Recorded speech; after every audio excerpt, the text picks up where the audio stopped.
Hi everyone, my name is Elvin, and in this video I'm going to explain about the procedure of experiment flow through Venturi meter. So firstly, make sure the Venturi meter was joined properly with hydraulic bench. So this is the hydraulic bench. So next, make sure there was no air bubble inside the manometer. So if there was air bubble inside the manometer, you can actually unfasten this screw so the air bubble can be released. So the control valve was then gradually closed. So you can see this is the control valve. So increasing pressure will cause the water to rise in the tubes of manometer. So when the water flow through the constriction, the pressure actually changes. So when the water levels have risen to a convenient height, the bench valve was also closed gradually. So you can see that this is a bench valve.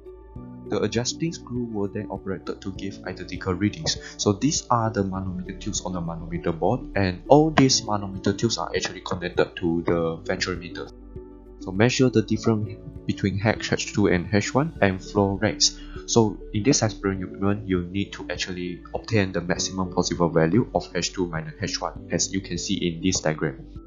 So the condition can be obtained by gradually opening both the bench valve and control valve. So this is the control valve and this is the bench valve.